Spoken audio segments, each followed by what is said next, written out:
everyone, my name is Shailja Khitan. I am a third year law student. To be more precise, I am a student who has an extremely unhealthy relationship with scores.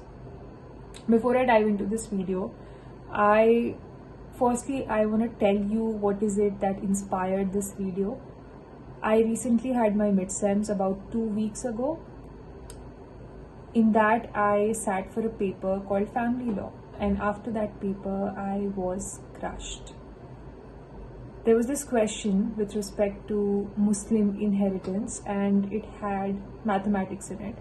It was a 10-mark question, and I was afraid before that paper. I'm usually not afraid, especially like in my college days. I've realized that I'm not that afraid before sitting for a paper, but for that paper I was, because I was not confident in that particular topic, and there was just one thing that was going on in my mind, and it was that I am going to score low because I'm not confident related to a certain topic.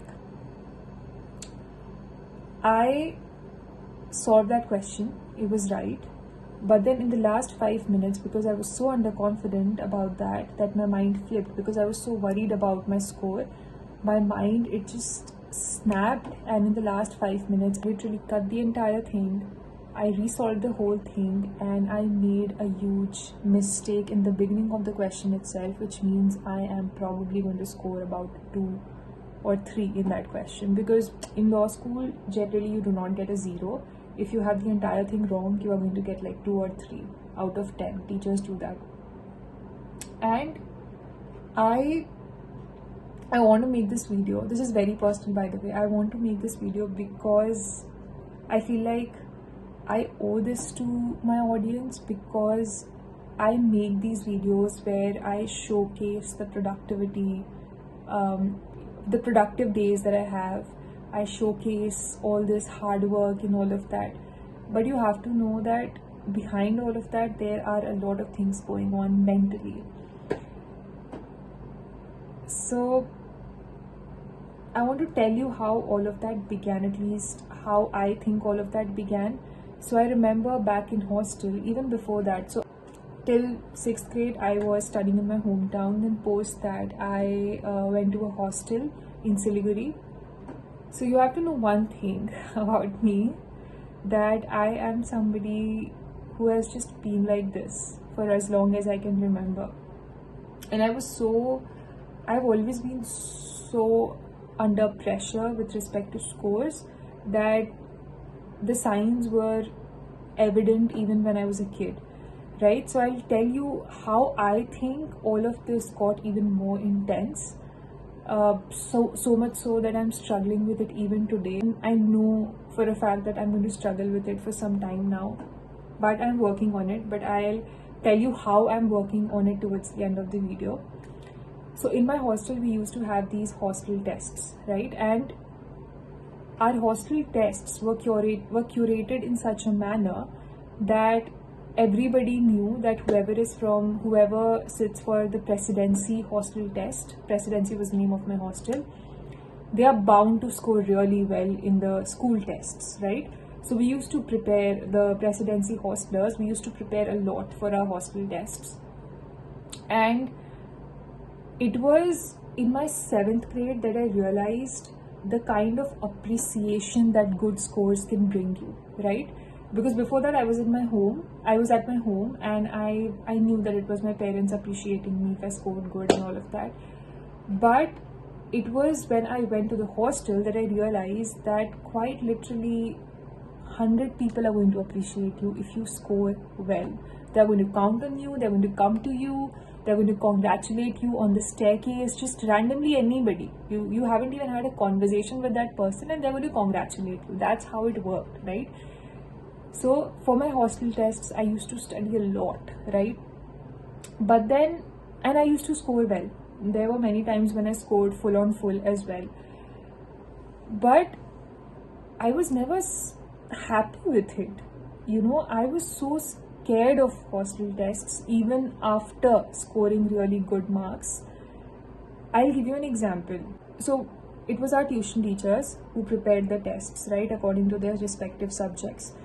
So more often than not, what happened was they used to correct our papers in front of us when we used to go to the tuition, right, according to the timetable. So they used to correct our papers in front of us. And I remember I used to be so under pressure that I used to start crying when they used to unpile the question paper, the answer sheets. And this happened not once, not twice, but a lot of times during my 4 years over there. And it was so irritating. I can understand that it was so irritating for other people as well, that there were times when my batchmates, they used to get so angry at me because they couldn't see their papers, they couldn't get to know their scores because of me. And I understand that. I understood that even back then, but then I think I just understand it better today when I think about it, because they wanted to know their scores, and it was because of me that the teacher sometimes, they used to be like, "Are yaar, ye wapas, she started crying, I'm not going to show you your papers, or I'm not going to correct your papers." It was obviously unfair to them, but this was just one of the many of the instances. Actually, the same instance, it happened a lot of times. In school, I remember in 9th grade, I started scoring low. And by scoring low, I do not mean that I used to get a B1 or B2. I got A1 more often than not, even when I started scoring low. I'm not boasting, I'm trying to make you all understand the kind of pressure that I was taking, that I should not have taken, or I should not have been taught to take that kind of pressure, but I was. So yes, I used to score like A2, very rarely B1, but still my teachers used to tell me that, "Shailja, you used to be a role model for other students, but what happened to you? You were scoring extremely less as compared to before." And all of that got to me. It just added to my pressure. Secondly, I think why I take so much pressure is because of the kind of faith that my parents have in me. So people talk about the guilt, people talk about the regret that they have when their parents do not trust them, when their parents do not count on them for their future. In my case, it's the opposite. It's the exact opposite. My parents, they count on me in the sense that they just have this blind faith that Shailja is going to do something amazing. There is no stopping that, and that she's definitely going to get what she desires and what the kind of plans that she has for herself. They have this just blind and this intense faith in me, which I am really thankful for. I cannot tell you how thankful I am for that. But it has also brought a kind of pressure that has a lot of guilt with it. So whenever I scored low or lower than I used to, I immediately used to think that, I am upsetting my parents. I am just doing some kind of injustice to them in some manner. I don't know how, but I know that I am not doing justice to the kind of faith that they have in me. This all increased the pressure 10 times, and I did not even realize it until I started taking therapy. And in fact, I think it is ever since when I was taking therapy, it was then when I thought about all those things. And if I'm not mistaken, I think I even discussed this with my therapist back then. But yes, all of this, it boils down to the fact that I have an extremely unhealthy relationship with scores. And I can't tell you the kind of breakdown that I had after my family law paper. And I have just not been able to stop thinking about my relationship with it, and how wrong it is to have an unhealthy, obsessive relationship with the kind of scores that you get on a test. And I am really grateful that I've realized that it's wrong to have that kind of relationship. It's wrong to be that obsessive with anything, for that matter. And I'm going to be very honest with you, this is something that I've realized, that it's actually not going to matter in the long run how much you score. While I know that, but I also know that I'm obsessed with it. I also know that whenever I give my paper, I'm like, I have to score at least this much. I have to maintain at least this much CGPA. And I also know that this is, thirdly, I also think it is like this because of the education system itself. The kind of praise that a person gets when they are able to just mug up everything, when they're able to recite whatever it is that they have mugged up, or the kind of praise that they get when they score a certain number. And this has been like that. I am a part of this education system. Unfortunately I cannot escape it because I have to make of my life what I want. With this education system itself, I cannot escape it, I cannot avoid it, I am a part of it, and I cannot fight it, at least not right now. I don't know, because that kind of thing, it takes a lot of courage, it takes a lot of bravery. I'll be very honest with you, I do not see my future in a field where I can, directly challenge the education system. A lot of people have been trying to. I also know that there are new laws in place as well that is trying to revamp the education system, and that's really amazing. But I don't think you can revamp the mentality of people, not so easily at least, and it's going to take years and years before people can actually be okay with scoring low. Before your parents can be okay with you scoring low, before your teachers can praise you, even if you just tried and scored low. I have all of this thing in my mind, I accept all of these things, but getting into what I'm trying to do about it, I have had conversations with my professors with respect to this. In fact, one of my professors, sir, told me that, Shailja, you take a lot of pressure. And he said this to me just by having a single conversation with me, Right after our first conversation, sir was like, Shailja, why do you take so much pressure? Why are you always thinking about, I have to do this, I have to do that, I have to do that as well. If I don't do that, I'm a failure. If I don't make something of it, then I don't have the time to do so anymore, or some things like that. You get it, right? Because I know that this is a common problem. I am trying to not be so obsessed. If I just have to summarize the solution in one line, I am trying not to be so obsessed with it. How am I doing that? Honestly, I do not have a concrete answer for that. So every single day I keep telling myself that marks are important. Obviously they are important, I'm not saying they're not important, but I have to stop treating it as if it's going to decide my entire life. I have to stop treating it as if it actually tells other people or tells myself of my worth. I have to stop treating it as if my life depends on it, as if I am nothing without it, as if this is everything that I need to get all the praises, to get all the respect, to get all the, to be courageous, to be brave.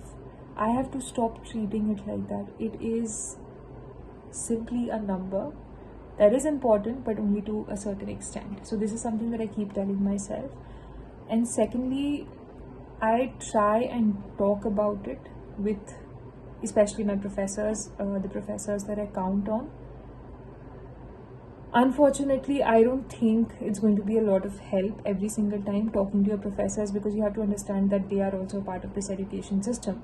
So even there are going to be times when, even though not directly but indirectly, they're going to tell you that you have to score a certain number, that you are capable of scoring a certain number. So even when somebody tells you that, you are capable of scoring an A1, if you're somebody who's already under a lot of pressure, that is simply that statement, even though that statement does not carry any ill intention, of the commenter, it is still going to add to your pressure. So you have to understand, and this is something that I'm also trying to do as well. I'm trying to differentiate between a compliment that I should take and accept and work towards, and a compliment that I should just be thankful for. I think that's the best way that I can put it. And trust me, I mean, this is what I'm trying to do, and I've just recently started doing it, so I cannot tell you how helpful it's going to be, but I'm just grateful that I am starting to realize a pattern, and I am trying to, I know that that pattern cannot be broken so easily. I know it's going to take a lot of years, maybe I will never be able to break that pattern, but I'm just grateful that I'm trying to understand it and I'm trying to deal with it. Not accept it as a whole, but trying to deal with it. And all I want to say as a conclusion of this video is that when you look at videos online where people showcase their productivity, where people talk about productivity, and where it seems like a person is productive all the time, it's not real. And that you do not have to compare yourself to them, thinking that, okay, if this person is scoring a certain number, if this person is, this person is studying so much, and they are an A grade student, don't think about it like that. Do not put a grade on yourself and on other people as well. And that is something that we need to understand. And I'm so sorry if you were looking forward to a concrete solution for this. I do not have it. If you have it, please put it down in the comment section. I would really appreciate it, because I am somebody who is in a desperate need for it. And I just wish you all the best, and I really hope that you guys like this video. It was not meant to give you a solution. This was simply meant to share with you that you're not alone. And I know that as a student you might feel like you are alone and that you are behind all the time, but maybe you are not. I mean, think about it. Try and think about it like that, that maybe you are not. If there is one thing that I can suggest you, just show up for yourself, like even for an hour a day, if you can do that. Because I think that is important. That is how you're going to rewire your brain into thinking right, into thinking things that are actually good for you, that's actually going to add to your growth, and not to that part of your brain that thinks that you are a failure, because you're not. And I'll see you soon in the next video. Thank you so much.